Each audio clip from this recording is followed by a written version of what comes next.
Bonjour les amis, on se retrouve aujourd'hui pour le 18e épisode de notre podcast Dis-nous tout, on efface tout. Et on a le plaisir de recevoir Vincent Lecamus. Alors Vincent, beaucoup le connaissent dans le monde de l'immobilier. Et pour ceux qui ne le connaissent pas encore, on va avoir le plaisir de t'écouter nous te présenter. Allez, si tu veux. Bonjour à tous, du coup. Merci pour l'invitation. Avec plaisir, merci. Donc Vincent Lecamus, tu l'as déjà dit. Moi, comment me présenter, je suis un entrepreneur. Il y a une quinzaine d'années maintenant, on a lancé avec mon associé Florian Mas un site, un blog à l'époque, qui s'appelait Immobilier 2.0. Notre objectif, c'était de parler de l'avenir de l'immobilier. On avait identifié que la technologie allait complètement changer la manière dont on fait l'immobilier. Déjà il y a 15 ans. Déjà il y a 15 ans, et surtout il n'y avait rien en fait. Et ce qui est très intéressant sur ça, c'est que faut se replonger en 2009, on est en période de crise. On est juste après les subprimes, donc l'immobilier va pas très bien et compagnie. Et effectivement, nous, on a deux gamins de 20 ans et on a des trucs à vendre aux professionnels de l'immobilier parce que tout commence, tu t'intéresses aux choses parce que tu as un intérêt. Et du coup, on appelle des agences immobilières et on se rend compte que notre vision à nous, pour restituer le contexte rapidement, 2007, c'est la sortie de l'iPhone. Tu vois, là, vous filmez tout avec des iPhones. En 2007, ça n'existait pas. Le premier iPhone. Du premier iPhone, tout premier iPhone, ouais. Et 2007, c'est l'arrivée de Facebook en France. Ouais. Donc, nous, on a 2 ans après, là, on est 2 ans après. Et puis, nous, on a l'âge d'être pris complètement par Facebook. L'iPhone, on n'a pas les moyens encore de se l'acheter. Mais on sait que ça existe, on en entend parler. Quand on appelle les agences immobilières, on se rend compte qu'il y a une incompréhension de ce qui est en train de se passer. Ou en tout cas, il y a moi, j'ai toujours dit un fossé entre leur réalité de terrain et notre réalité à nous de la nouvelle génération qui va arriver sur le marché, mais dans 10 ans, dans 15 ans, parce qu'en fait, on n'avait pas les moyens d'acheter à 20 ans. On n'était pas totalement leurs clients. Mais la réalité de leur marché de l'époque leur donnait raison. C'est-à-dire que... De toute façon, je pense que la réalité du marché donne toujours raison. Tu vois, et aujourd'hui, il y a des gens qui nous suivent depuis le jour où on a créé, qui existent encore et qui sont les premiers à nous avoir dit « mais vous êtes sûr que… » Et en fait, ils ont continué à faire du business. C'est juste que ça allait changer, qu'on l'avait vu et donc on a commencé à écrire dessus. Et en fait, ce qui est très intéressant à ce moment-là, c'est qu'on lance le site avec une dizaine d'articles parce qu'on voulait pas lancer un site vide. Donc on écrit 10 articles. Sans ChatGPT à l'époque. Ouais, déjà, on était pas mal visionnaires honnêtement. C'était, il y avait Zillow, donc on faisait beaucoup les trucs américains. Zillow, c'est le portail immobilier leader aux États-Unis. L'équivalent, Se Loger, Le Bon Coin. Tu pompais un peu ce qu'il disait et tu le mettais. Même pas, tu vois. On regardait ce qu'ils faisaient aux États-Unis et on regardait l'expérience de Zillow, on regardait l'expérience en France. Et on se disait, ouais, il y a un monde, en fait, là-bas, tu cherchais déjà sur une carte, t'avais les street view, tu voyais déjà les vues des rues et tout. Enfin, ils étaient vraiment très, très en avance.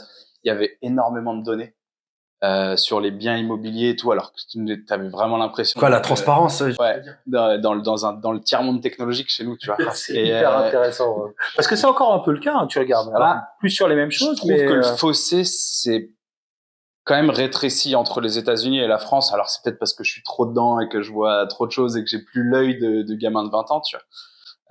Mais non, ouais, ça c'est quand même beaucoup réduit. Après, le marché américain est totalement différent dans la manière dont c'est fait. Absolument. Il y a beaucoup plus de partage de données, ils ont beaucoup plus d'informations qu'ici en France. Donc bref, on parle de tout ça, on le lance avec une dizaine d'articles et je pense en 1 mois, on est contacté par Se Loger.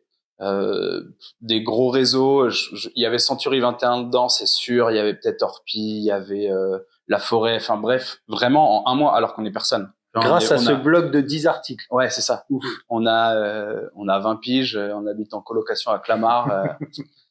Pour nous, on est inconnus au bataillon et ils nous appellent. Et de l'autre côté, même du côté tech, t'as des gens, le fondateur de Web2.info, ça parlera pas aux gens qui étaient pas dans la tech à cette génération-là, mais c'était le mec qui avait le plus de followers sur Twitter à l'époque, qui nous contacte en disant c'est génial ce que vous faites et tout. Et donc nous, notre point, c'est ok, il y a un vide à cet endroit-là. Genre personne n'a rempli ce vide-là et on est en train de le remplir, donc il faut qu'on focalise là-dessus, qu'on se concentre là-dessus. Et donc on a fait ça pendant jusque maintenant. Là, il existe encore. Maintenant, ça s'appelle Imo2. C'est un vrai site média. Il y a beaucoup plus de choses dessus et tout. Mais voilà comment on s'est lancé. La genèse. Et puis après, en fait, on a suivi un petit peu les demandes de nos clients. À un moment, ils nous ont demandé beaucoup d'outils de communication et compagnie. Donc, on a lancé un service avec plein de templates de communication pour pouvoir communiquer sur les réseaux sociaux, mais aussi en papier et compagnie.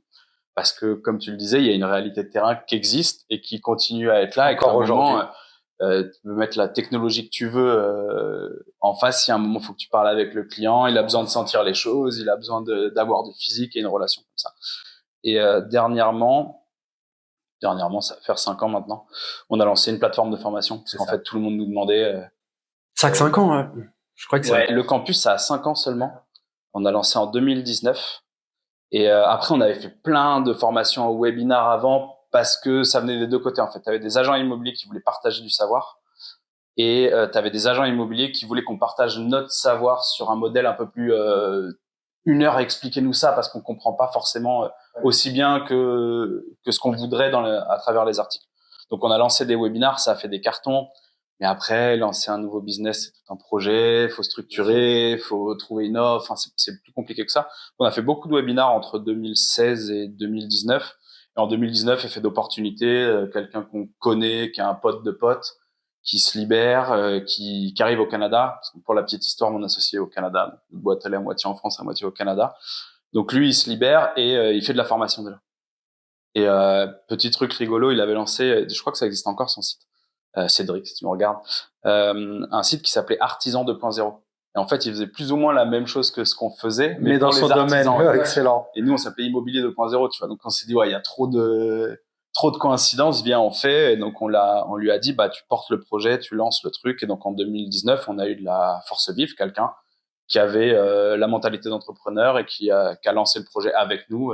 Entrepreneur de l'autre côté de l'Atlantique, là, du coup. Bah, en fait, non, lui. Florian qui est de l'autre côté. Ouais, en fait, mon associé, il est à Montréal. Et Cédric, il était à Bordeaux.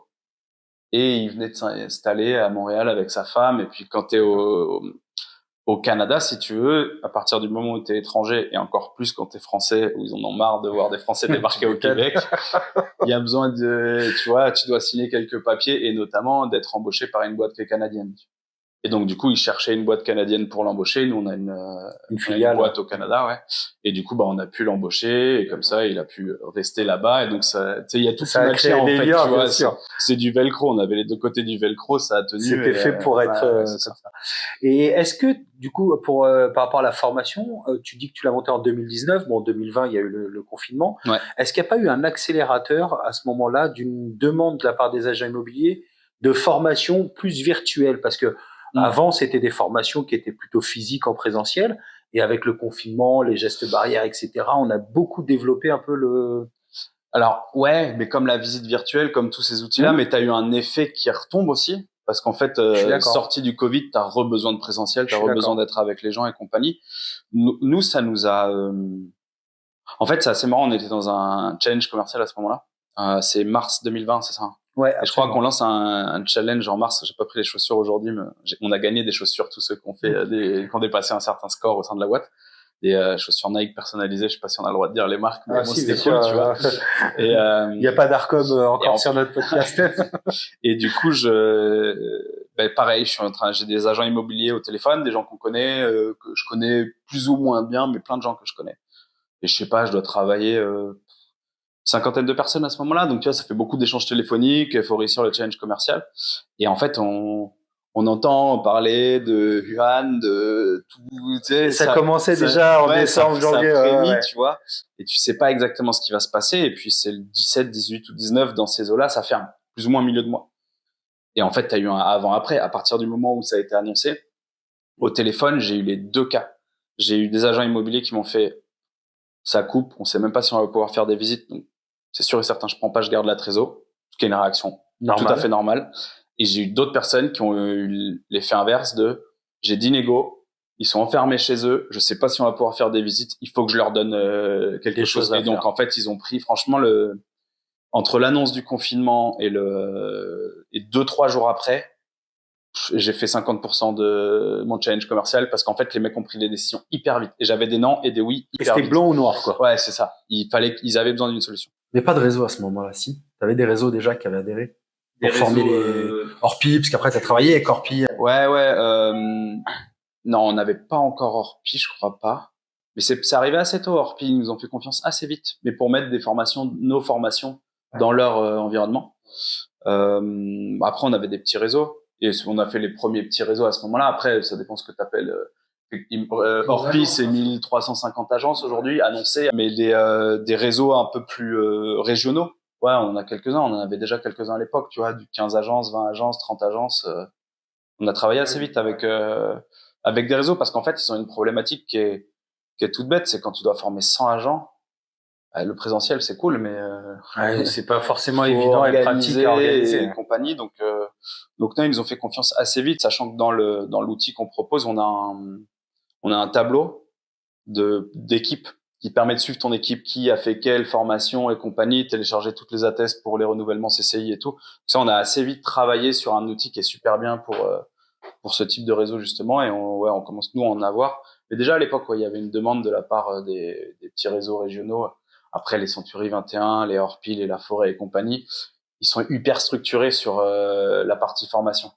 Alors, il y a des trous dans la raquette parce que la formation se fait souvent au siège ou dans des endroits en région.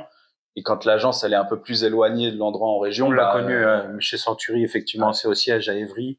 Mais quand tu as ton agence à Marseille ou à Toulouse, c'est pas forcément évident. C'est pas forcément simple. Et puis tu peux pas. Alors pour autant, l'école de formation Century 21, elle est vraiment nickel, mais tu peux pas aborder tous les thèmes parce que c'est faut des connaissances, tu vois. Nous, il y a des sujets sur lesquels on est moins bon.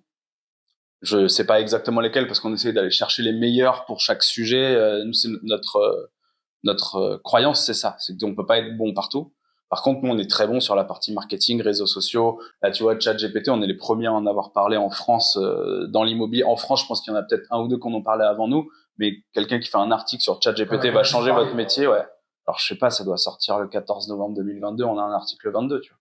22 novembre 2022, c'est pas moi, c'est Florian. Il est aux États-Unis, enfin il est au Canada, quoi. Je pense que ça a fait un carton tellement vite. Ouais, lui, il est sur les traînes et quand il voit qu'il y a un truc qui prend comme ça, il teste et s'il dit ouais, c'est fou, ça va tout changer, et il le fait. L'article, il est écrit, je l'ai même pas regardé, alors que c'est moi qui valide les articles chez Imo2. M'a juste dit tiens, j'ai fait ça, je l'ai lu en diagonale, j'ai fait ok, ça a l'air d'être une tuerie, on en parle. Je savais même pas que ça allait faire cet effet-là, tu vois. Et donc on a été les premiers à tester ChatGPT, et sur ces sujets-là très tech, très marketing et tout, on est pas mal en avance sur la plupart des gens aujourd'hui dans le métier. Alors j'allais te dire justement parce que nous, sans secret, on vient de sortir d'une de vos formations sur l'intelligence artificielle qui est franchement absolument géniale. En gros, est-ce que si on suit Imo2, on peut considérer que on va être à la pointe de tout ce qui est nouvelles technologies, etc., de l'immobilier en France, ou ce serait vrai? Ouais, aujourd'hui, il y en a pas d'autres sur ces sujets-là. Il y en a pas d'autres qui sont vraiment sur tous les sujets marketing et technologie. Donc, on essaye d'aborder tout. Après, moi, j'essaye beaucoup de rester dans le métier, dans les fondamentaux. Parce que, comme tu le disais, tu vois, aujourd'hui, en vrai, pendant 5 ans, tu peux faire ton business sans ChatGPT. Il y aura aucun sujet. Par contre, il y a des mecs qui vont mettre ChatGPT en place et qui vont petit à petit aller plus vite que toi, et tu vas pas très bien comprendre pourquoi il est devenu meilleur alors qu'avant, c'était toi le ponte du secteur. Donc j'essaye d'être entre les deux, mais ouais, c'est chez nous. Après il y a s'abonner et suivre, appliquer, mettre en place, et ça c'est ce qu'on discutait, parce que la formation est vraiment hyper complète, et je pense que tout le monde, même ceux qui l'ont suivi, ne la mettront pas forcément en pratique, parce que derrière c'est il y a trop de façons. Et après nous, c'est notre plus grande force, c'est notre plus grand problème, c'est qu'on sait qu'aujourd'hui, si on fait beaucoup de scènes de conférences et compagnie, et la formation dont tu parles, elle est issue d'une scène conférence. Et sur le rent. Ouais, exactement. C'était la meilleure d'ailleurs du rent. Vous avez des retours là-dessus? Vous avez eu des retours? C'était la plus intéressante, moi, je trouve, conférence. Souvent, chaque année, on est parmi la salle, on est la salle la plus remplie, je pense. Mais sans parler des gens, c'est vraiment 14 ans, dans le contenu. Depuis que ça n'est pas 14 ans, depuis que ça existe, le rent, je pense que on a toujours été plus ou moins la salle la plus remplie, à part les années où ils ont amené des Google et compagnie les premières fois où forcément ça fait un carton, tu vois. Mais ouais, nous on reste dans le temps sur ces sujets-là parce qu'on délivre énormément de contenu rapidement. Maintenant, le problème, c'est que tu sors de la conférence, t'en as appris partout, t'as envie de tout faire et tu peux pas tout faire. Donc moi, je dis toujours la même chose. Quand vous voyez contenu, que ce soit moi ou que ce soit quelqu'un d'autre, et qu'il y a énormément de choses et que ça vous a plu, gardez une idée. Moi, j'aime bien laisser du temps, tu vois. 3-4 jours après, l'idée qui t'a vraiment marqué. Là, tu reviens dessus et ça, tu le mets en place. Tu focuses sur une idée. Et tu regardes si ça t'a ramené du business. Après, tu mettras en place la deuxième. Si tu veux tout faire d'un coup, tu vas rien faire. Et puis, 6 mois après, tu feras comme tu faisais il y a 6 mois et il ne se sera pas passé grand-chose. Et là, par exemple, alors, on en parle entre nous, on est en famille, mais quand on a fait la formation, on débriefait avec Mika, il y a des choses, par exemple, dans la formation où pour vous, ça paraît évident. Je sais que, par exemple, là, c'était sur l'automatisation IA, donc il suffit de mettre son agenda dans ChatGPT. Toi, tu as fait la phrase, nous, on est là, on écoute, et après, on y va pour mettre l'agenda dans ChatGPT. C'est une tannée, en réalité.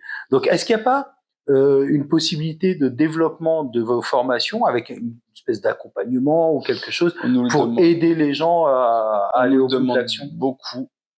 Nous, on le fait pas parce qu'on vend un produit qui est de la formation et on est focalisé là-dessus. Et encore une fois, qui est nickel, vraiment. Ah, mais c'est en restant focalisé sur un sujet qu'on restera bon.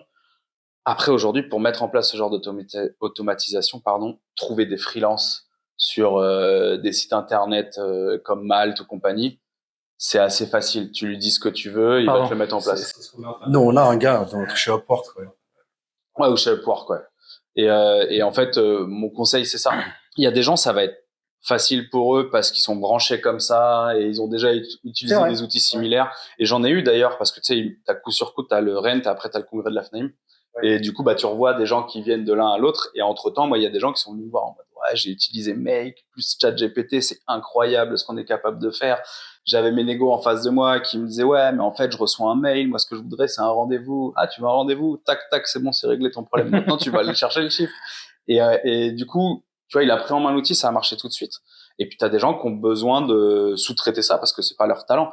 Et tu vois, c'est un sujet, je sais pas si on va l'aborder, mais dans l'immobilier, il y a un truc que j'ai constaté et je sais pas comment le résoudre. Mais le meilleur agent immobilier de France, c'est rarement un mec ultra fort en technologie. C'est vrai. Parce que c'est des choses qui sont très différentes, tu vois. C'est des personnalités qui sont dans l'humain, dans l'échange avec les autres, c'est des gens qui sont plus dans la sympathie, dans être, et donc devant un ordinateur, ils ont pas une passion, déjà, c'est une cata. Mais c'est vachement intéressant, bien sûr. Et du coup, est-ce qu'il faut sous-traiter à un autre gars? Est-ce qu'il faut mettre une ressource en plus? Est-ce qu'il faut les former sur les petits bouts qu'ils aiment bien, mais il faut pas que ça leur prenne trop de temps, parce qu'en plus, un mec qui va te chercher, je vais peut-être dire des chiffres qui sont trop gros, mais tu vois, 300, 500 à l'année. Et en fait, si tu lui dis monte un make, c'est une semaine de chiffre d'affaires perdu, tu vois. Ouais. Et pour faire 500 000 à l'année, il va pas marcher, plusieurs par semaine des ventes, tu vois. Après, on est aussi, à mon sens, à l'aube de ce qui va se passer sur la tech. Ouais. Là, il y a vraiment, avec l'arrivée de l'intelligence artificielle, je pense qu'il y a un avant-après. Je pense. Ouais, clairement. Mais comme il y a eu un avant-après sur les réseaux sociaux, Internet avant, etc. Donc c'est effectivement pour moi une révolution. Donc les gars qui performent aujourd'hui, ils n'ont pas encore réellement ce recul par rapport à l'intelligence artificielle. Je pense qu'il faudra voir dans 6, 7, 8 mois où les performeurs à ce moment-là vont performer grâce aux outils intelligence artificielle et à mon avis beaucoup plus vite que quelqu'un qui est sur... Pas que. Regarde, nous on monte des équipes avec des personnes qu'on essaie d'accompagner. Ça, on le fait. Mais nous, on est d'accord sur le fait que le gars, il est pas bon dans un truc, on veut pas qu'il le fasse, quoi. On va arrêter ce délire-là de l'agent immobilier, c'est un juriste, c'est un geek, c'est un, non. Et puis, c'est un bon commercial. Un marketing, etc. Non, c'est pas possible. Et nous, on est parti de ça, c'est pas possible. C'est pour ça qu'on essaie de créer un écosystème où d'autres personnes vont venir faire ces tâches-là, parce qu'elles sont nécessaires, ça, c'est sûr. Mais un gars, comme tu disais tout à l'heure, il va faire une semaine pour un mec, le truc, le lendemain, il aura que des erreurs, il marche pas. Et puis, le jour d'après, il va dire, je veux plus travailler, j'arrête. Et puis, ça va le stresser, alors qu'en fait, c'est pas ça son job. Bien sûr. Et tu vois, tu parlais de ça, de l'administratif, c'est vraiment l'opposition, la question qu'on pose, enfin, c'est pas à moi qu'on la pose, mais que beaucoup de gens se posent. C'est comment je fais travailler des gestionnaires de copropriété avec des transactionnaires, avec des négociateurs, tu vois. Et en fait, la seule belle réponse que j'ai eue, c'est Anthony Folio, si jamais il regarde ça, je le dédicace, qui m'a dit, la technique, c'est le barbecue et l'apéro. Hein. Il y a pas tellement d'autres sujets, hein. Faut les faire parler. Non, mais tu vois, il faut qu'ils se connaissent et créer une synergie. Et quand tu vois, moi, j'ai interviewé beaucoup de top performers, des mecs qui allaient chercher plus de 500 000 euros. Et en fait, déjà, il y en a quasiment aucun qui est tout seul. Et surtout, quand t'écoutes un peu leur parcours, ce qui a changé, mais très souvent, il y a une autre personne qui est arrivée, qui a travaillé avec eux.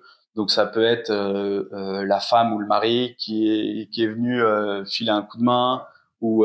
Et en fait, tu creuses encore un peu plus l'autre personne administratif à fond. Ouais, c'est ça. Et du coup, ça Ça a libère pu le libérer, potentiel. voilà, exactement. Ça fait que le mec explose, tu vois. Donc, effectivement, il faut, moi, je suis d'accord avec toi, quand t'es très bon dans quelque chose, focalise-toi là-dessus. Va à 200% dessus. Par contre, ça veut pas dire qu'il y a ChatGPT et compagnie. Intéresse-toi à ce que c'est capable de faire. Va écouter 5 conférences qui vont t'éveiller et dire, attends, on est capable de faire ça, mais ça, je veux le faire pour mes clients. Pareil, hein. C'est pas parce qu'une technologie, elle existe qu'il faut l'utiliser.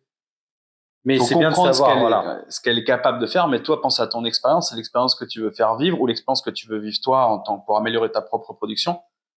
Et après, va voir un mec qui sait faire et dis comment on fait, est-ce que tu peux me faire ça? Et si tu fais 200 000, tu peux mettre un petit peu d'argent pour qu'il aille encore améliorer ton truc. Donc, moi, je vois plus les choses comme ça. Je pense que il faut se focaliser sur ce sur quoi on est bon. Et souvent, ce sur quoi on est bon, c'est quelque chose qui nous passionne. Donc, quand il y a quelque chose qui vient perturber ou ce truc-là, bah, tu t'y intéresses. Genre, moi, les gens qui sont très très bons dans le commercial, quand ils ont vu ChatGPT, ils m'ont pas demandé comment on fait. Ils m'ont demandé on peut faire ça, on peut faire ça, on peut faire ça. Ouais, ok, si tu me dis toi qu'on peut faire ça, ou si j'ai entendu dans ta conférence ou dans ta formation qu'on peut faire ça, je vais trouver une solution pour le faire. Ce sera certainement pas moi devant mon petit ordinateur, ou peut-être que si. mais je vais utiliser l'outil ou me faire aider. C'est ça. Et surtout, ça va exister. Tu me dis que c'est possible, ça va exister. Je vais trouver la solution pour. Et donc, il l'améliore parce que c'est à l'intérieur de lui de vouloir améliorer l'expérience de son client. Et je pense que dans le commercial, tu peux pas hyper bien réussir si t'es pas un passionné de l'expérience de tes clients. T'as entendu dire, toi, une fois, plusieurs fois, les agents immobiliers regardent trop les chiffres, justement, et qu'ils oublient de se dire qu'il y a l'expérience client et que le client, il s'en tape de ta performance, ton chiffre. Je sais plus sur quoi j'étais. Et après, j'en ai une autre. Hein. Ça, c'est la première. C'est vrai et c'est pas vrai, tu vois, parce que j'avais vu un mec sur scène aux États-Unis qui était le numéro 1 aux États-Unis, le mec qui fait le plus de ventes aux États-Unis. Dans tous les États-Unis. De tous les États-Unis. C'est qui, Mathieu Ferrara? Non, je vais manger son nom. Désolé, je l'aurais pas. C'est un mec qui il est même pas dans une grande ville, il est dans la banlieue de Chicago. Ça, c'est la seule certitude que j'ai, c'est qu'il est dans la banlieue de Chicago. Je me souviens plus comment il s'appelle. Et en fait, il expliquait sur scène. Moi, le truc, c'est que c'est moi qui rentre tous les mandats. Et parce que, allô, ouais, je suis le meilleur agent immobilier des États-Unis. Je suis le numéro 1, c'est moi qui fais le plus de ventes. Vous voulez travailler avec quelqu'un d'autre? Ouais, tu vois, il transforme à 80%. Il n'y a pas besoin d'autre chose. Donc les chiffres, c'est important et le succès, c'est important. Maintenant, toi, en tant qu'agent immobilier, te focaliser sur tes chiffres, c'est pas le bon process. C'est le vrai sujet, c'est ça. Même moi, en tant qu'entrepreneur, si je me focalise sur mon objectif, c'est de faire 1,5 million, ou ce qu'aujourd'hui, c'est les chiffres qu'on va viser, 1,5 million, 2 millions, ben, je suis pas dans le bon process. C'est bien que j'ai l'idée, mais le seul moyen d'y arriver, c'est d'améliorer l'expérience et de trouver ou encore mieux résoudre le problème de mon client et tu vois, et fluidifier moi ma manière de travailler. Ça, c'est les bons sujets. Et après, ça va m'amener naturellement à faire plus de chiffre d'affaires. En fait, on le dit souvent à nos équipes, le chiffre d'affaires, c'est un résultat, c'est une conséquence. Si tu te focuses sur la conséquence, tu oublies les actions qui t'amènent à cette conséquence. Donc, il faut se focus sur les actions, pas sur le résultat. Et après, c'est une très bonne chose de poser. Là, alors, je sais pas quand est-ce que ça sortira, mais on va arriver au début de l'année. Et si tu vises, je sais pas, 300 000 euros cette année, par exemple, découper derrière pour aller poser les actions et tout, c'est un super bon truc à faire. Par contre, si arrivé au bout de 3 mois ou de 5 mois, t'es pas arrivé au résultat que tu voulais faire, faut pas que ça te frustre non plus parce qu'en fait, la solution, elle viendra du fait que t'aies mieux écouté tes clients, que t'aies une bonne expérience et que t'as un méga bouche à oreille. Parce que dans l'immobilier, c'est pas que si t'essaies bien utiliser ChatGPT, c'est si t'as suffisamment de clients satisfaits que tu relances de temps en temps. La vraie barrière à l'entrée, c'est le réseau d'ambassadeurs. Et donc, c'est sur ça que tu dois te focaliser avant de faire tout le reste. Donc, le chiffre, c'est bien, les objectifs c'est bien et c'est important, mais ça peut aussi vite devenir un ennemi si tu les utilises mal, si ça devient de la frustration, si ça devient ton seul objectif et que tu deviens à faire des bêtises et pourrir l'expérience de tes clients parce qu'il faut aller chercher le chiffre, tu vois, aller cacher une information, aller mentir et tout, ça te jouera des tours sur le long terme. Exactement. Donc c'est pour ça que je pense que les chiffres c'est un outil comme un autre qu'il faut bien utiliser. Une mesure. Et tu trouves pas là que tous les nouveaux outils, l'intelligence artificielle, c'est en train de rendre flemmard un peu les agents immobiliers? Il l'était pas déjà avant. Putain, la punchline, je me régale. Celle-là, tu me la mets en réel, je t'en supplie. Non, mais Si, au-delà. ils étaient dans Mais le... de toute façon, c'est un métier de. Je vais pas laisser cette punchline toute seule. Déjà, je pense que c'est un métier de jaune. Je sais pas si tu vois le disque, Oui, c'est la méthode on est en disque plein et dedans, tout. C'est là. un métier de relationnel et compagnie. Donc, t'as un côté. Enfin, moi, j'ai acheté là il y a pas longtemps. Enfin, j'ai pas encore signé l'acte authentique, mais ça va arriver. Il y a plus de conditions suspensives. Donc Ça y est. maintenant, il y a plus le choix, tu vois. Et l'agent immobilier avec qui j'ai acheté, on est dans l'ascenseur à un moment et il me dit, je lui demande ça va et tout en ce moment, machin. Je veux savoir si le marché il repart et tout. Et il me fait ouais ça va. Par contre, là c'est l'administratif. Je remplis des papiers, je fais que du juridique et tout. Et moi dans ma tête j'étais là, mais frérot, faut pas le dire devant les clients ça, parce que moi ça va, je connais super bien le métier et tout, mais quelqu'un qui va voir un agent immobilier, c'est justement pour son savoir-faire juridique et oui. tout ça, tu vois. Enfin, ça fait partie du Donc, du si projet. tu t'en plains, tu te dis, Ouais, oups. tu peux faire fuir des gens et compagnie. Mais tout ça pour dire qu'on l'a dit il y a 2 minutes, il y a un moment très souvent les bons agents immobiliers, ceux qui performent en tout cas, c'est pas des manias de l'administratif et tout. Donc il y a un côté flemmard déjà dans le métier. Et moi je trouve que la flemmardise c'est un des meilleurs c'est un des meilleurs trucs à avoir dans sa vie. Il faut rester flemmard toute sa vie parce que c'est comme ça que tu trouves des La bonnes paresse solutions. amène l'intelligence Ouais. parce que du coup, T'as pas le choix. tu quoi. veux en faire moins, tu veux arriver à un résultat, Ouais. t'es obligé de le faire mieux du coup. La plupart des très bons ingénieurs, c'est des flemmards. Tiens, parce que en fait, quand t'es flemmard, tout est un problème. Donc t'as 1 milliard de trucs à résoudre et c'est comme ça que t'amènes de la créativité dans ton truc. Donc c'est pour ça que la blague de c'était pas déjà avant, en vrai, je pense que c'est une bonne chose que ça le soit. Et si ChatGPT va leur donner des outils pour être encore meilleurs dans ce qu'ils font en faisant encore un peu moins, tant mieux. Tant mieux. Et alors, je fais un petit bond dans le temps là parce que tu me disais, j'ai 20 ans, je suis avec Flo. Pourquoi l'immobilier? Vous étiez dans quel domaine à ce moment-là? Nous, on était encore en études. On était encore à l'école. Et du coup, Florian, il est de la même école que moi. On a fait une école du côté de Bordeaux. Et un jour, il m'envoie un grand PDF avec un mail en disant voilà, j'ai une idée de boîte. T'es la personne avec qui j'ai envie de la créer. Et je suis flatté. Ah, c'est génial. Le PDF est beaucoup trop grand. J'ai expliqué que j'étais un flemmard. Du coup, non, mais je le parcours. Je vois qu'il y a énormément de travail et tout. Et moi, j'avais déjà essayé de m'associer avant, d'avoir plein d'idées de boîtes, de trucs, de machin. Et après, c'est toujours pareil. Tu t'associes avec tes potes. Puis tes potes, souvent, c'est la même graine que toi. Et du coup, les projets, ils avancent pas. Et là, je me dis, c'est cool, Flo, je m'entends super bien avec lui, mais surtout, il bosse. Je sais que c'est un bosseur. Je sais que c'est un bosseur et ce qu'il m'a envoyé, ça se voit que. Donc, je lui dis oui direct. On y va. Et son idée, c'est dans la 3D. En gros, c'est, lui, ce qu'il a capté, c'est que, il y a la 3D qui est sur les ordinateurs à l'époque. Tu peux commencer à faire tes plans de maison en 3D. Il y a les Sims, il y a tout cet univers-là, mais que sur ordinateur. Et c'est en train d'arriver sur Internet. Et donc, il se dit, c'est le moment de capter quelque chose de ça et de créer de la valeur directement sur Internet pour tout le monde grâce à la 3 dimensions. De toute façon, il a toujours regardé ce truc-là. Et, tu vois, moi, c'est moi qui fais tout le contenu d'Imo 2. En ce moment, c'est moi qui valide, tu vois, vraiment rédaction en chef et tout. Mais très souvent, les articles qui sont game changer ou qui ont une vraie vision de ouf, c'est très souvent Flo.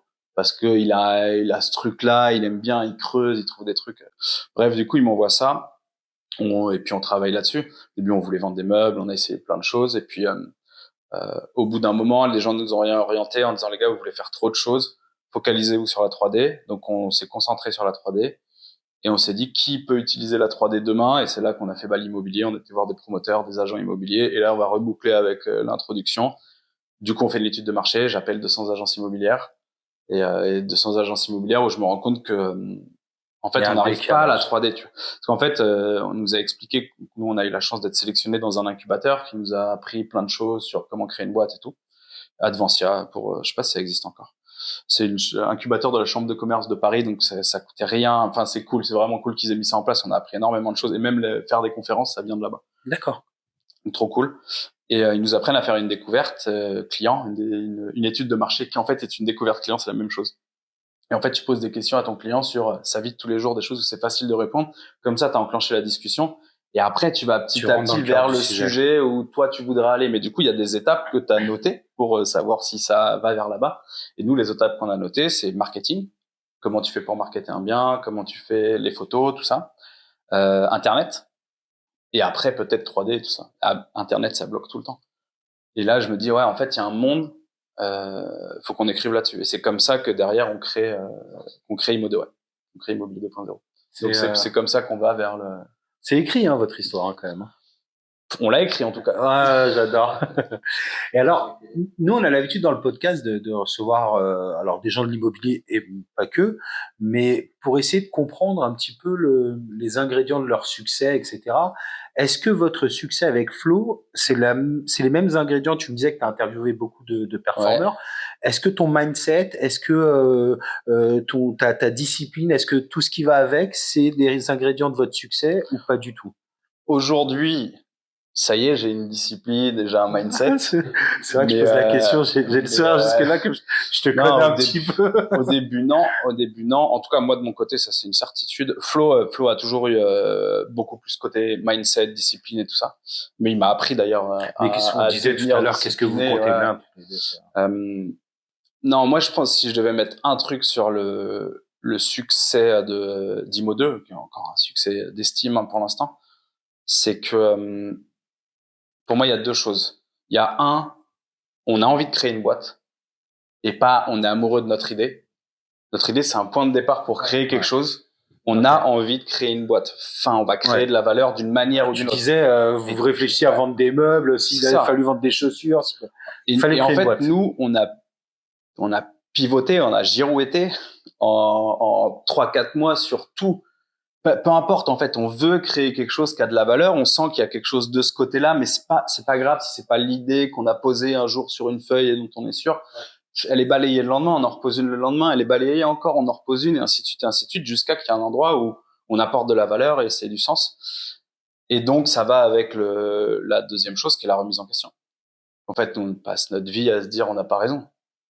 Moi, tout ce que je fais, je le fais, et puis je me prends des murs, et puis j'ai tort, et puis c'est pas grave, et puis en fait... Et ce qui est pas mûr, tu te dis, dans 3 mois, ça se trouve, ça sera remis en question. Il y a des idées, c'est des cartons. Il y a le nombre de boîtes qui existent aujourd'hui, dont j'avais noté l'idée dans un coin, ou même qu'on a essayé de faire avec Flo, mais trop tôt et tout. Absolument. Et en fait, mauvais timing, mauvaise exécution, c'était pas nous, c'était pas le bon endroit, c'était pas tout ce que tu veux, et c'est pas grave surtout. Le vrai point, c'est que c'est pas grave. Mais quelqu'un d'autre a pris cette idée et a réussi avec. Et puis il l'avait déjà avant, ailleurs. C'est pas tellement. Je pense que l'idée, c'est l'ennemi de la création d'entreprise.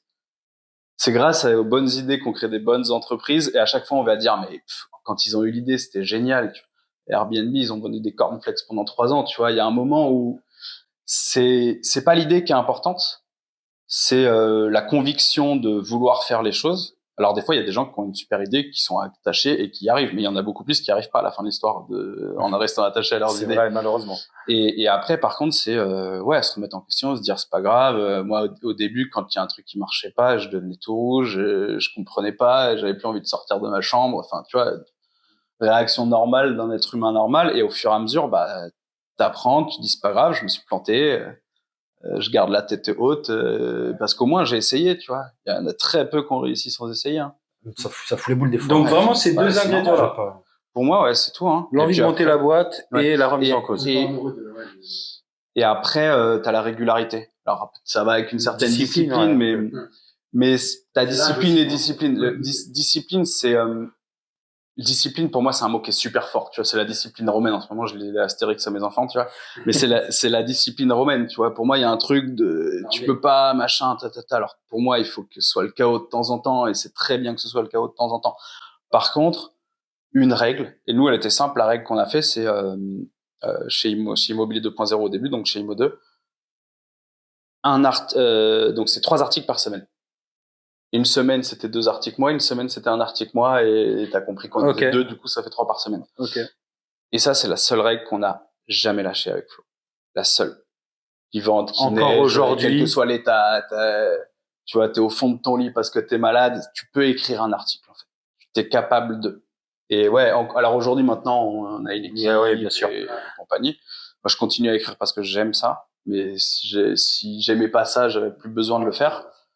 Et ça, ouais, c'est la règle de la réussite. Il y a quand même un moment où il faut être régulier, il faut pas abandonner, quoi, en fait. Et quand vous vous lancez, il n'y a pas un objectif à ce moment-là? Vous vous dites pas, on veut atteindre, là on parlait tout à l'heure, pas forcément de chiffres, mais de... Nous, on voulait lever des fonds, si tu veux. On n'a D'accord. jamais levé de fonds, et aujourd'hui, l'un des trucs dont je suis le plus fier, c'est d'avoir créé une boîte sans avoir Sans levé de fonds. avoir- Tu vois. alors c'est ce que tu voulais faire. Donc, ouais, tu vois, c'est ça que je veux dire par le fait de se remettre en question, c'est que bah, t'y arrives pas, t'es pas le bon personnage au moment M, t'as pas fait la bonne école, ou peut-être que c'est pas ça, ou peut-être qu'il y a 1 milliard de raisons. Chercher les raisons, ça sert à rien. Faut avancer, faut continuer à faire des trucs. Même pour comprendre ce qui a fait que ça n'a pas marché, pour éviter C'est de... bien de regarder, mais en fait, t'as tellement de facteurs que tu sais pas exactement toujours c'est quoi la bonne raison, et puis souvent les raisons deviennent des excuses. Et T'aurais aimé lever des fonds, toi, avec des personnes qui disent quoi faire et... au tout début, c'est ce qu'on voulait faire. Ouais. Franchement, si c'était la bonne idée, le bon timing et compagnie, ouais, ça permet d'accélérer. C'est super Ouais. cool, tu vois. T'auras pas perdu un truc qui a fait votre succès, quand même. En fait, il y a moi qui suis maintenant aujourd'hui en train de parler dans le canapé, et il y a moi il y a 15 ans. Voilà. Ouais. Moi, il y a 15 ans, j'aurais voulu accélérer. Aujourd'hui, typiquement, si demain on sent que c'est en train d'eux et qu'on n'a pas la force nécessaire pour, je le ferai. Mais je le ferai pas pour les mauvaises raisons, et je le ferai pas avec les mauvaises personnes. Et c'est pas un objectif en soi, contrairement au début où c'était presque un objectif. Non, et puis aujourd'hui, moi, mon objectif, ça a toujours été ma liberté. C'est un vrai sujet. Ça va au-delà de la liberté. C'est ne jamais rien devoir à personne. C'est un sujet pour moi qui est très très important. Les philosophies. Et donc le fait de pas avoir levé de fonds, bah aujourd'hui, il y a bientôt 40 ans, tu te dis ben ouais, je suis trop content. En fait, j'ai fait ce que je devais faire, mais peut-être que ça s'est aussi fait comme ça parce que c'était pas le fait qu'on n'ait pas fait la bonne école, c'était le fait que le gars voulait être libre et ça se sentait dans son discours. T'en sais rien, tu vois. Aussi, ouais. Ça peut faire. Vous avez essayé quand même, alors vous avez rencontré des gens, on a fait des business angels, on a beaucoup traîné dans ce milieu-là. Mais s'il y a des gens qui nous écoutent et qui se posent la question de lever des fonds et qu'ils pensent que c'est ce qu'ils doivent faire, alors faites-le pour les bonnes raisons. Mais allez le faire, l'expérience elle est cool. Tu vas parler avec des gens, tu vas avoir des retours, ils vont te faire comprendre ta boîte différemment, ils vont te faire te remettre en question. Tu vois, encore une fois, c'est pas la destination qui est importante, c'est le chemin. C'est le voyage. Et pour le chemin de la levée de fonds, j'ai rencontré des gens. Alors, il y en a très peu que je vois encore aujourd'hui, mais des gens que j'ai vus pendant une dizaine d'années, des gens avec qui on a travaillé, des gens qui nous ont aidés à monter un mur qui était trop haut pour nous. Tu vois, on a eu des galères dans la boîte, des trucs comme ça. Connaître 15-20 entrepreneurs, dont certains qui ont levé des fonds, quand tes équipes, tu sais pas exactement comment leur retrouver un truc et que ça reste de l'humain. Enfin, il y a énormément d'humains dans la création d'entreprise. Et pouvoir passer un coup de fil et dire, mec, moi j'ai 2 devs, ils sont incroyables. J'ai un mec en community management, il est ouf. Est-ce que tu veux? Oui, non. Et en fait, tu sais que tu te soulages de l'humain parce que tu as rencontré des mecs dans la levée de fonds. T'as tissé, quoi. C'est tout ça, quoi. Et ça, c'est cool, ouais. Ça, c'est l'expérience de la levée de fonds. Ça a surtout été rencontrer les bonnes personnes et puis avoir des business angels qui te disent la vérité parce qu'ils s'en foutent. Ils ont de l'argent, ils veulent pas le perdre. Hein, donc, si un des avantages que je vois à ce que tu dis, c'est d'aller voir quelqu'un et t'es obligé de lui vendre ton projet. Donc, ça induit que toi-même, tu dois le connaître. Ouais. Parce qu'il y a beaucoup de gens qui se lancent et qui n'ont pas, on en parlait avec Mika beaucoup, t'as pas la clarté, t'as pas de visibilité. C'est-à-dire, tu sais que tu veux faire ça, mais tu sais pas où tu vas aller. Et là, quand tu vas voir ce genre de, tu lui dis, mets 100 000, ok, qu'est-ce que tu présentes? Bah là, t'es obligé d'avoir un truc chiadé, quoi. C'est un des sujets qui nous amène à la conférence plus tard. Moi, mon exercice maître, et ce que je préfère faire, c'est être sur scène et parler pendant 45 minutes d'un sujet qui me plaît, qui m'anime et que... Pour t'avoir vu quelques fois, notamment avec notre ami Julien Raffin, c'est quelque chose que tu maîtrises parfaitement. Ouais, j'adore ça et ça vient de là. Moi, la première fois que je suis monté sur scène, c'était pour des levées de fonds, justement, ou pour gagner des concours, tu vois, où t'as la mairie de Paris qui va te donner 10 000 euros ou des trucs comme ça. Et j'ai tellement peur, j'étais comme ça. Ouais. Moi, j'appelle ça un trou blanc. Alors, c'est un voile blanc, en fait. À boxe, c'est pareil, hein, quand tu boxes la première fois. Quand tu boxes la première fois, ça te fait ça, et après, t'as l'impression d'être dans un TGV, en fait, où tout est flou autour et t'as plus que ton chemin devant toi. T'as un gars, un chemin, et tout autour, tu vois plus rien. Et tu vois, et par contre, quand tu passes là-dedans, là, t'es... Ouais, après, tu peux aimer ça. Ouais. Ça, il y a de l'adrénaline. C'est ton cas? De quoi? Moi, j'ai jamais boxé pour le coup. Non, mais quand tu fais le voile blanc. Le voile blanc, troublant, non, le troublant, c'était troublant, du coup, c'est marrant. En fait, je suis sorti, on m'a dit, ouais, franchement, t'as été bon, t'as bien récité le discours et tout, mais aucun souvenir. Donc, si tu veux, j'ai même pas le truc d'adrénaline ou de... J'ai pas ce truc-là, j'avais pas trop envie d'y retourner parce que j'avais Mais c'était pas que aimé. la première fois ou à chaque fois que tu fais, ça te fait ça? Non, maintenant, c'est... Ah, la sensation, t'avais pas aimé la sensation. J'avais pas... Enfin, en fait, j'avais pas de souvenir. Donc, si tu veux, c'est comme une bonne soirée où t'as pas de souvenir, tu sais pas si... Tu sais pas si t'étais bon ou pas, tu sais pas si si... une bonne soirée ou pas. Ouais. Et En règle générale, si tu te rappelles pas de la soirée, c'est qu'elle a été bonne. Il s'est passé des trucs, mais c'est les autres qui vont te raconter ce qui s'est passé. Donc, tu sais, toi, en fait, limite, t'as éliminé un souvenir de ta mémoire. C'est pas génial. C'est pas tu ouf. vois.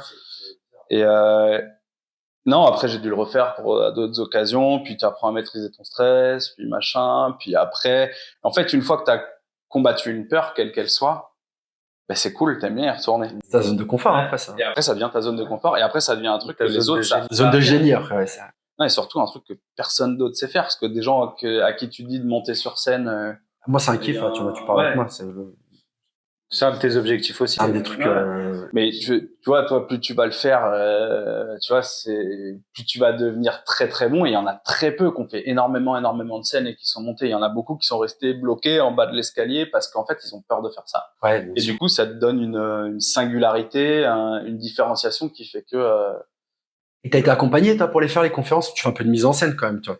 Tu joues quand tu fais la conférence, tu vois. par flow, en vrai, non, mais je dis par flow, T'es c'est vachement vrai, hein. naturel, hein, quand même. Hein. Moi, je Ouais, trouve. mais je le suis devenu. Ouais, mais là, les dernières, enfin là, on te parle comme Maintenant, ça, je te il y a vois plus sur de- scène, c'est le même Ah gars, ouais, quoi. ouais. Maintenant, il y a plus rien. Alors, il y a des trucs à l'intérieur parce qu'il faut savoir ce qui va se passer. Non, après ils savent et tout, quand ouais. ils vont parler et tout, c'est Moi, préparé. ce que je déteste, c'est quand, ce qui est très difficile, alors ça m'arrive de moins en moins, mais ce qui est une blessure sur scène, c'est n'importe quelle personne qui s'en va. Tu peux avoir une salle pleine.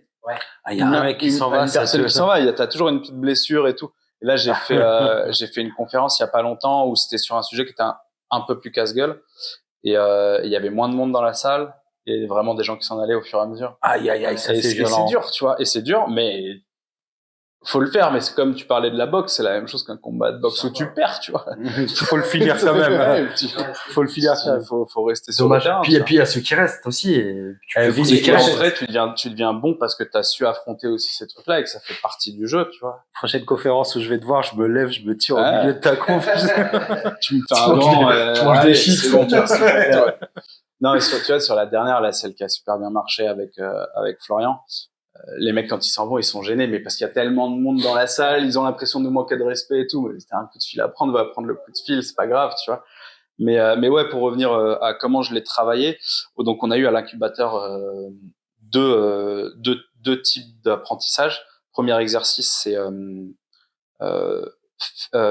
mettre tes idées dans le bon ordre pour faire un contenu qui est du liant et qui raconte quelque chose. Donc ça, c'est un exercice de fou. Et c'est la première chose à faire. Tu sais que c'est ce qu'il y a de plus dur. Hein. Ouais. Nous, on le faisait avec des post-it et tout. Et c'est marrant parce que Flo a encore gardé ce truc de post-it. Moi, je le fais maintenant autrement parce que je suis pas un gars qui suit les trucs très organisés. Mais là, on a refait un exercice avec Florian. On s'est séparés en deux équipes et Flo était dans une équipe et moi dans une autre. Et en fait, j'aurais pas du tout donné le même exercice que ce que Florian a donné. Moi, je leur ai dit, les gars, vous entraînez parce que quand vous allez monter, le discours, il viendra tout seul et ce sera naturel. Et Florian, il a fait les post-it pour avoir un truc organisé. Et donc ça, c'est le premier truc qu'on a appris. Et après, on nous a appris à faire des PowerPoint qui visuellement ressemblent à quelque chose et pas juste beaucoup de contenu sur une feuille. Ouais. Un livre. Au début, on était bon sur le fait que c'est super visuel et tout, et déjà tu te différencies. Juste ça et un discours qu'à moitié maîtrisé, même si tu lis un peu tes notes, mais si derrière déjà c'est magnifique. Genre la Grande Guerre, en fait. Tu sais. Un gros robot, c'est la Grande Guerre. Ah oui, ouais, ouais, mais là on est passé à un autre niveau quand on bosse tous les deux, c'est trop cool parce qu'on n'a pas la même. Lui, il a un énorme goût esthétique. Il a une vision aussi de ce à quoi ça doit ressembler et compagnie. Et moi, j'aime raconter des histoires. Lui aussi, et j'ai aussi une vision esthétique, mais du coup, on sépare quand même les rôles comme ça. Un peu un artiste et son metteur en scène, quoi. Ça se complète. Les deux sont des artistes, mais de manière différente. Et ouais, là, quand tu commences à créer un truc comme ça, quand Flo il m'a montré ce qu'il était capable de faire avec l'IA, que ça faisait des films, de la musique et tout, j'ai fait attends, mais en fait, on est en train de faire un film. Faut rendre honneur à ce scénario, il va falloir mettre un scénario genre ouf à la fin, avec une fin, avec un méchant, avec un héros, enfin, tu vois, il fallait. Et ça, c'est cool, ouais. Quand tu commences à t'amuser comme ça avec un copain, c'est vraiment cool. Donc ouais, on a bossé comme ça, on a bossé tous les deux, on a appris ce qu'on aimait pas. Je l'ai beaucoup fait tout seul. Je suis beaucoup moins bon, ça reste des très bonnes conférences, mais je vois très bien qu'il y a un monde entre les deux. Tu vois, j'allais dire, je sais pas ce que Orelsan sans cred, mais il y a un moment on a les où mêmes c'est références, c'est ouf. tu vois, c'est forcément pas le même niveau, tu Non, vois, il y a un truc où tu te complètes, tu t'échanges et tu crées, et ça j'aime pas, ah t'aimes pas, pourquoi, ah tu dis que j'aime pas, c'est chiant, ça me blesse, mais remise en question, donc t'es un il y peu comme a, nous, c'est-à-dire que la réussite, c'est collectif, quoi. Ça se partage, en tout cas, potentiellement avec quelqu'un à qui tu moi te j'ai complètes aucune, bien. déjà la réussite n'est pas un enjeu en soi pour C'est vrai que ça commencer. veut pas dire Ouais. grand-chose. Hein. Ouais. C'est quoi la C'est pas réussite? un enjeu en soi. Être libre et être tranquille. Donc si tu veux, c'est déjà une forme de réussite. Mais par contre, ouais, tu le fais avec les autres. Genre, c'est surtout que t'es moins fort tout seul, donc c'est Ouais, c'est sûr. tu deviens un peu enfermé au bout d'un moment aussi. Quand t'es bien entouré. Et c'est surtout comme on en revient au sujet D'Orelsan, du conseiller. l'arrivée à la quête. On peut parler longtemps d'Orelsan si vous voulez. Du conseiller immobilier et de la personne qui gère super bien l'administratif, tu vois. Ouais, bah, Et exactement. en fait, c'est 1 + 1, ça fait 3 dans ces moments-là. Parce que, ouais, mais tu m'envoies pas le truc assez tôt. Ouais, mais est-ce que t'as pensé à demander le truc et machin? Et en fait, le mec qui est un peu plus dans le relationnel, qui peut oublier certains éléments et certains timings, ben là, en fait, il devient 1000 fois plus fort et 1000 fois plus puissant. Et c'est la même chose. C'est que quand t'as de l'échange avec deux personnalités qui se complètent et qui se comprennent, ouais, tu peux faire des trucs qui sont vraiment géniaux. Ouais. Et après, quand tu as 8 personnalités, 10 personnalités, après, c'est d'autres sujets, parce qu'après, il y a du management, et réussir à créer une osmose sur le truc, et puis quand t'es 10, ça peut ralentir un projet et compagnie. Mais ouais, être avec les autres, échanger, et pas le faire tout seul, et le partager aussi. Et il y a eu des moments difficiles un peu dans. Enfin, je pense que oui, mais est-ce que tu peux nous en parler? Comment vous les avez surmontés avec Flo? Mais on a eu plusieurs, là, on sort d'un déjà, où, bah, pour tout le monde, hein, tu vois, l'immobilier, là, c'est hyper compliqué. Comme vos clients, c'est des agents immobiliers, comme c'est ouais, difficile pour voilà, nous, ça, forcément, la ça devient difficile répercussion, pour vous. et puis même, t'as des clients que tu connais depuis longtemps et ils peuvent plus. Ils arrêtent, redressement judiciaire et tout. Même ça te touche un peu, tu vois. Et puis après, ça te touche financièrement parce que quand t'as 30% des agences qui ferment, Ça veut dire que t'as bah, nous, pas loin de tu sais, on 30% est de tes comme les clients autres, qui tu vois. ferment. T'as les 30% des clients et les autres font des arbitrages. Mm. Donc, t'es obligé de composer avec ça. Tu remets les bouchées doubles, tu te remets dedans. Vous avez toujours été Tu serein, réfléchis. où il y a des moments, est-ce qu'il y a des moments où vous avez toujours été serein, il y a des moments où vous vous êtes dit, on va inventer quoi maintenant? Non, mais même pas ça. C'est maintenant, enfin, est-ce qu'on n'est pas allé au bout et qu'est-ce qu'on va inventer? Ou est-ce que vous avez été joué? Des moments où t'es au pied du mur. Hein. Ouais. Ah, moi j'ai eu des moments très très compliqués. Humainement, ou tu vois, où ça a été dur. Je vais pas aller au bout de l'histoire parce que c'est pas le ni le lieu ni l'endroit, mais ça t'a amené à poser des vraies questions. Et puis quoi. même T'es sur un canapé d'un autre côté. Hein. dans des moments, des moments super compliqués où t'as envie de tout arrêter, où t'as plus l'énergie pour rien. Tu te dis pourquoi t'as fait tout ça, tu vois. Il y a des moments compliqués. Et après, mais c'est quand même bien de le dire. Tu te ressaisis, tu vois. Ouais. C'est bien de le dire parce que. Et puis, et ça fait partie du jeu. C'est la salle qui se vide, tu vois. Faut savoir les affronter, sinon. Ouais, déjà, il y a un trémolo dans la voix, ça c'est une vraie blague sur la salle. Non, mais puis il y en a eu plusieurs. Pour le coup, nous, on a été au tribunal, on a failli partir en liquide, tu vois. Ouais. Non, bon, je te disais tout à l'heure, on a dû se séparer des équipes, t'appelles un copain pour qu'il les reprenne, après tu gères qui c'est qui veut reprendre les bureaux, après tu vois, c'est, ouais, où il y a plus rien, il y a plus d'oseille, et comment on fait, tu vois. Et ouais, après tu te poses des questions, bah, très intéressant. Imo 2 aujourd'hui existe sous sa forme actuelle pour le tout premier coup dur qu'on prend, où on se retrouve et on va partir en liquidation judiciaire à quelque chose près. Et en fait, on se pose la question au bout d'un moment, on essaye de voir s'il y a des gens qui veulent racheter. Je te parle de ça, on était en 2012, je crois. 2012, 2013, dans ces eaux-là. Et donc, on se pose la question. Et en fait, bah, ça marche pas, et machin. Et puis on se dit, on a quand même un actif, c'est quand même con et tout, tu vois. Il y a 10 000 agents immobiliers qui nous suivent à l'époque. C'est énorme pour un blog, tu vois. C'est énorme. C'est très spécialisé. Et on se dit, et si on le rendait payant? En fait, jamais on aurait pris ce risque-là si on c'est-à-dire était pas que au pied du jusque-là, mur. il était C'était pas... gratuit, ouais. Et nous, on faisait Et tu gagnais de l'argent comment, alors? on faisait du conseil pour des réseaux, pour des promoteurs, pour des agences immobilières. On venait, on leur disait comment faire du référencement, comment faire monter des opérations Facebook, comment... Mais tout le contenu était... tout était gratuit, mais après, c'était pas le même niveau de contenu. Hein. Évidemment.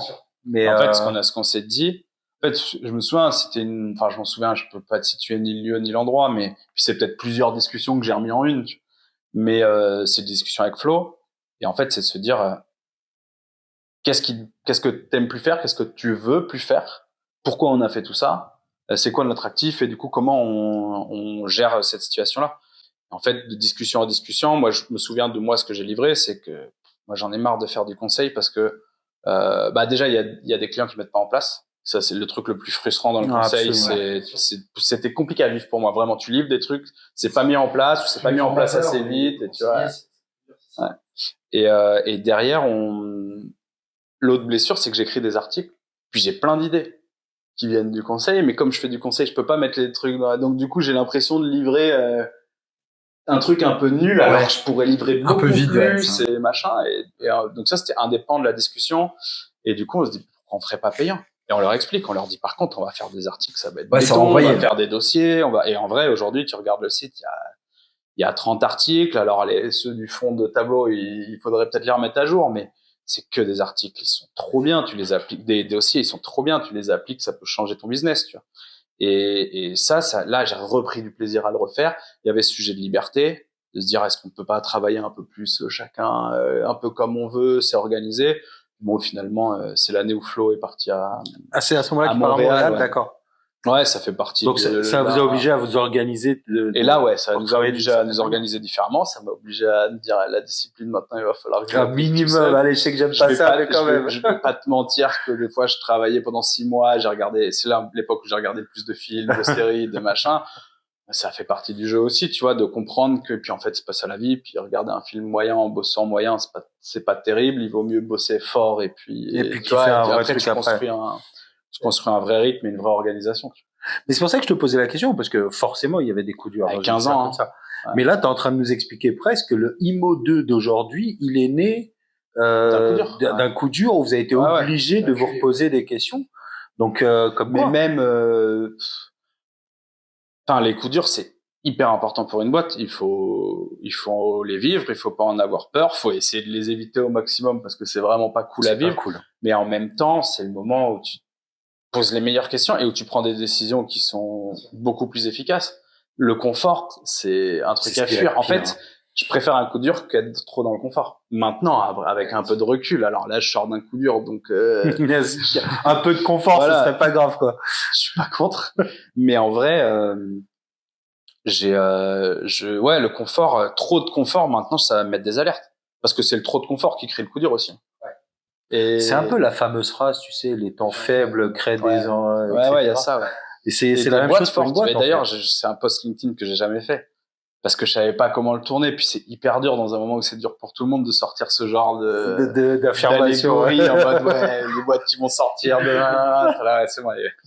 Merci pour tout. Nous, on a des gars à payer. Il y a un gars qui est en galère. Tu vois, tu comprends. Et on avait les mêmes situations. Donc, t'as envie de donner de l'espoir, mais faut pas aller trop loin dans l'allégorie. Mais par contre, c'est une réalité. Les boîtes qui vont sortir de ces périodes-là, elles seront plus fortes. Elles seront beaucoup plus fortes. Celles qui les ont traversées, elles deviennent beaucoup plus fortes. Naissent dans ces moments-là, elles naissent déjà un peu plus fortes, tu vois. Donc, non, moi, je trouve ça bien. Et puis, on l'a vu avec le Covid, le conseiller immobilier, avec le Covid. Ouais, avec le Covid, il y a ceux qui ont commencé au Covid et après ils disent ouais, j'ai pas envie de faire ça. Ouais. Ce métier-là, il est pas. Après, il était post-Covid, il y a une période ultra facile.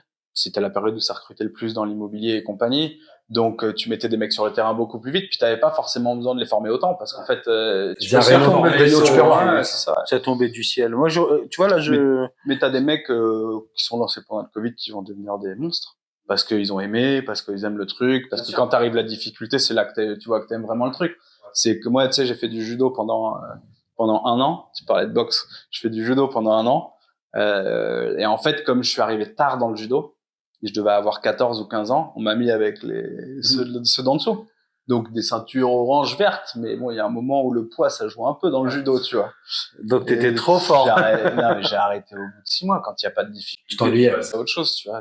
Ouais, t'es pas venu pour ça, tu voulais apprendre. Et après, il y avait la Saturne à cette époque-là. Je sais plus des jeux, mais j'ai pas mal traîné chez un gars qui avait la Saturne. Mais ouais, j'ai fait que les 6 mois, tu vois. Je me suis inscrit pendant 1 an et je sais même pas si j'ai passé une ceinture. En plus, j'avais fait beaucoup d'aïkido avant, donc j'avais déjà plus ou moins me déplacer dans un truc.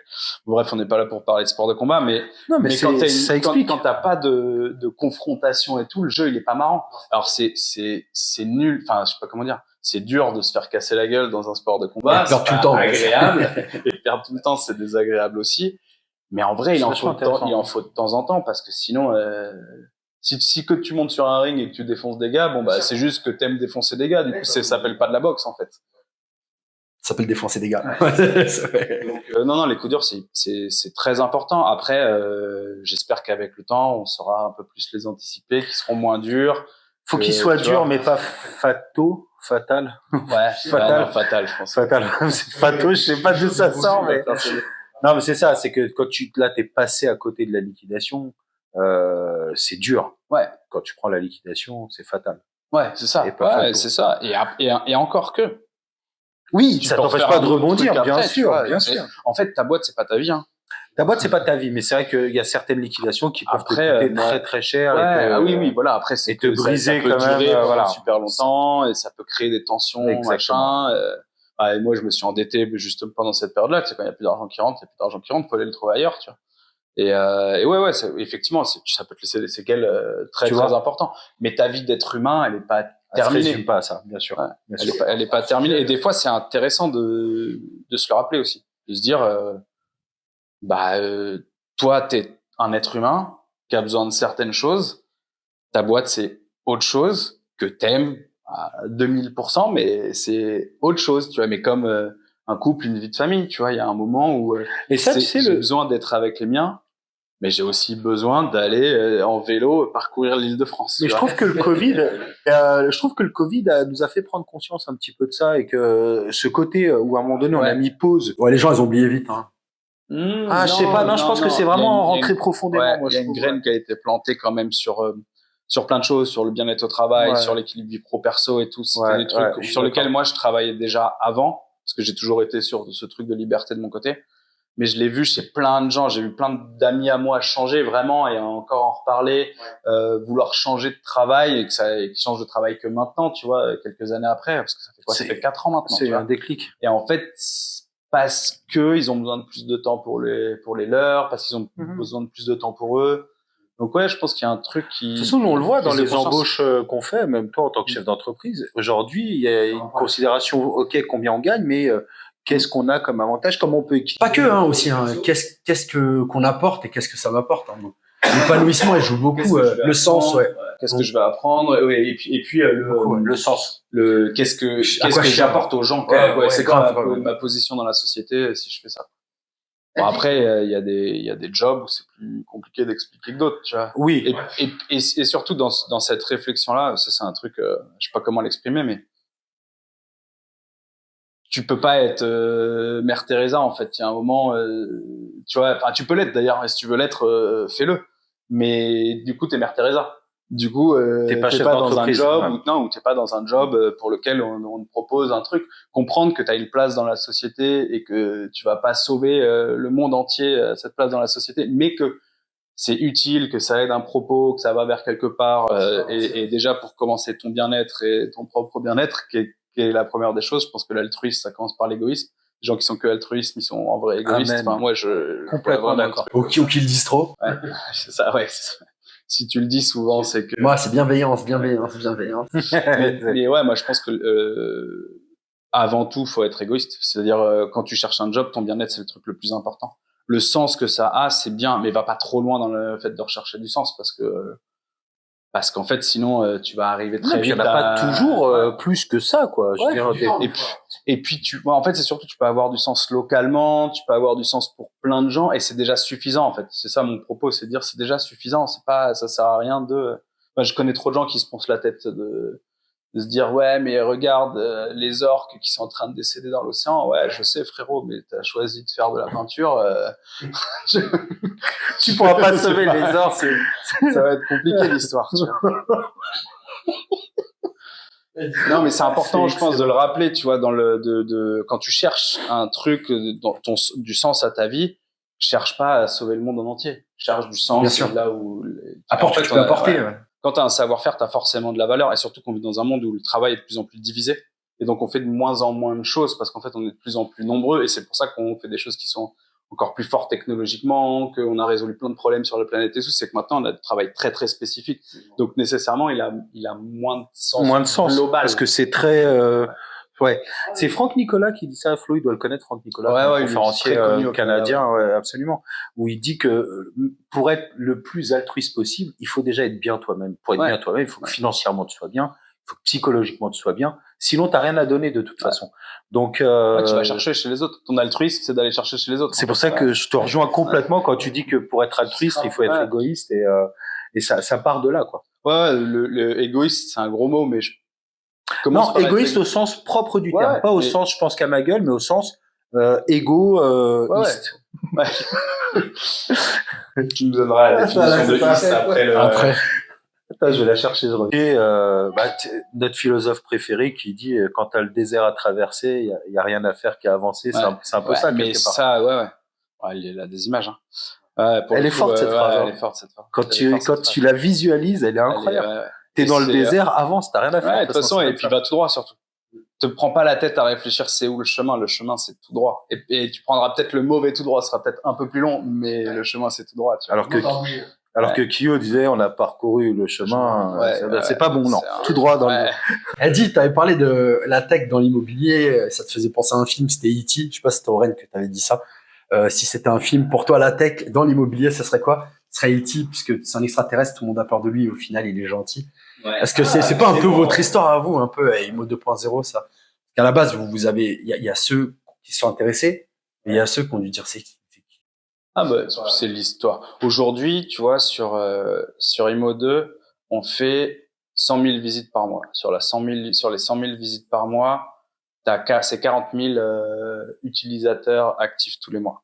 Sur les 40 000 utilisateurs, tu as beaucoup de référencements, donc je pense que tu dois avoir entre 20 et 30 000 professionnels de l'immobilier qui viennent vraiment tous les mois. Des professionnels de l'immobilier tout horizon, t'en as 150 000. Donc ça fait 1 sur 5 quand même, quoi. Tu vois, ça fait 15 ans qu'on existe. Donc en fait, il y a encore un monde à aller chercher, des gens que ça fait peur. Moi, le nombre de personnes sorties de conférences ou sorties de table ronde qui viennent me parler parce qu'en fait, ça les a intéressés. Moi, en fait, j'essaie de rendre mon propos accessible. Mon super pouvoir, c'est de vulgariser les choses dans un métier très précis, auprès d'une cible très précise. Et quand il y a beaucoup de gens qui viennent me voir et je vois que ça les a intéressés, donc c'est cool, je les ai piqués, mais ils avaient jamais entendu parler de ça avant. Ça se voit dans les questions qu'ils posent, ça se voit dans la manière qu'ils ont d'utiliser les outils et tout. Et c'est cool. J'ai piqué un peu, c'est E.T. quoi. Mais au moins, on peut se parler. Si un jour il y a des extraterrestres qui viennent, il vaut mieux que ce soit nos copains. Je sais pas s'ils sont plus ou moins avancés technologiquement, mais dans tous les cas, la guerre c'est rarement la bonne solution, tu vois. Donc, essayons de trouver la manière de présenter ça le plus cool possible. Et en fait, la technologie de vulgariser un peu. Moi, je le vulgarise. Mais ce que je veux, c'est que les gens se disent, en fait, c'est sympa, ça peut m'aider à faire des choses. Tu vois, que ça devienne après. De comprendre le sens, pas avoir peur du système. Parce que, en fait, la technologie a très souvent été vendue comme de la technologie pour la technologie. Il y a de la 3D, donc il faut faire de la 3D. Non, en fait. Si j'ai pas d'utilité finale à ça. Si tu vends que des appartements magnifiques, qui sont déjà, hyper beaux, la 3D, elle sert à rien. Fais des photos, tu vas le vendre, ton appartement. Et du coup, faut que c'est du sens, faut que c'est une valeur ajoutée. Et encore une fois, on en revient. Pense d'abord à l'expérience, et après regarde l'outil qui te permet de résoudre la meilleure expérience. Et quand un nouveau outil arrive, essaye de comprendre plus ou moins ce qu'il fait, et pose-toi la question comment il peut améliorer ton expérience. Mais s'il n'y a pas d'endroit, il n'y a pas d'endroit. Et puis, si tu n'utilises pas de ChatGPT pendant 3 ans, moi, je pense que dans 5 ans, j'interviewe des gars, ils disent non, j'utilise jamais de ChatGPT, et ils font des cartons. Ouais, c'est pas une garantie de succès, Ouais, mais ça. c'est un facilitateur en tout cas. Et puis ça peut être un différenciateur, ça peut être un accélérateur. Mais pour ça, il faut faire ce que tu disais, c'est-à-dire d'abord définir ses besoins pour pouvoir adapter l'outil IA à ses besoins. Tu peux pas prendre un outil et créer un besoin par rapport à l'outil, quoi. Ouais, c'est ça. Bah, peut-être, mais faut être passionné de l'outil. Ouais. Pas de la problématique. On est d'accord. Il y avait Edison qui disait ça, vends la lumière, vends pas l'ampoule. Ouais, c'est ça. Ouais, c'est ça. C'est exactement ça. Ouais. C'est une très belle amorce de conclusion, ça, Mika, non? Enfin, moi, je suis portugais, j'allais dire vends pas le trou, vends la perceuse, enfin l'inverse. J'ai dit, Non, c'est mieux, c'est mieux. Ouais. Restons sur Edison. Vincent, vraiment, merci beaucoup pour ce moment. Si tu devais nous dire un dernier mot, un message que tu as envie de faire passer à nos 160 000 auditeurs. Ouais, la discipline. Je dis que j'en avais pas. Non, je te jure, c'est vrai. Là, maintenant, j'ai une discipline ouf. Enfin, ouf. 15 kilos de perdu, si je peux me permettre. Ouais, je sais pas si tu voulais en parler, un mais truc comme ça, pas nécessairement, mais Alors... ouais, j'ai mis de la discipline. Il y a le sport dans cette discipline, mais je connaissais pas les vertus de la discipline. Je les découvre depuis... C'était un monde inconnu pour moi. Non, mais je les découvre depuis 5-6 ans. J'en avais un petit peu, parce que quand tu gères une boîte, t'as un petit peu de discipline. Mais avoir une vraie super discipline, là, tu vois, j'étais petit, il y a plein de choses à gérer, j'ai beaucoup moins de temps et tout. En fait, je me suis rendu compte que si tu t'organises bien, que t'as une bonne discipline, une bonne hygiène de vie, tu vois, le cerveau qui va à l'endroit, en fait, il y a aucun problème. Tout est jouable. C'est la liberté, en fait, la discipline. La discipline, tu crées de la liberté. Donc, je finirai là-dessus. Mais on fait comment? Parce que on a passé 1 heure à expliquer que la discipline, machin, c'était bien, mais et que j'ai réussi sans la discipline. Et après, le mot de la fin, c'est les gars, la discipline, c'est vraiment mortel. Mais ouais. Et allez vers la discipline. Soyez fainéant. Mais à votre rythme, en fait, quoi. Non, mais surtout cultive ta fainéantise. Je reste fainéant. Hein. Mais je vais courir, je vais machin, je vais truc, je me fais violence pour certains trucs. Après, de temps en temps, c'est le chaos et c'est très bien. Rassure-moi, les quelques barbecues soirées qu'on s'est faites, toujours d'actualité, ça. Ouais. Ah ouais. Mais tu vois, typiquement dans il est planifié. C'est de la discipline maintenant. Tu vois, je sais pas comment dire ça, mais il y a du chaos dans ma discipline. Il y a de la place pour le chaos. C'est pas un truc, c'est pas de la discipline, genre tous les matins. C'est pas psychorigide, ça, tous les trucs, c'est ça. Là, on est un jeudi. Demain, il y a mon petit frère qui m'a dit, viens, on va manger ensemble et c'est sûr qu'on va boire un coup et tout ça. Je le sais pertinemment. Demain, la discipline meurt. J'ai fait tout ce que j'avais à faire jusque maintenant. Si je fais pas le truc que je veux faire ce soir, c'est pas fait. Je le calerai peut-être un petit bout le week-end et tout, mais je sais qu'il faut que ce soit fait. Mais tu sais que demain, je mets le truc au milieu, ouais. Et puis là, il y a rien, il y a plus de. Et en fait, tu construis ta discipline autour de comment tu as envie de vivre. Mais aller vers de la discipline, parce que je pense que vous vivrez plus heureux. Dans le chaos, c'était cool, on a créé plein de choses, il y a plein de créativité. Ouais. Mais j'étais moins heureux que maintenant que j'ai. Et puis c'est dur, c'est plus dur. Tu mets plus d'énergie forcément. Ouais, tu dois remonter des pentes que t'as créé toi-même. Ça, c'est vraiment... Tu sautes dans le précipice pour le plaisir de remonter. Merci. Merci à toi. Merci beaucoup. J'espère que ça vous a plu. Mais grave.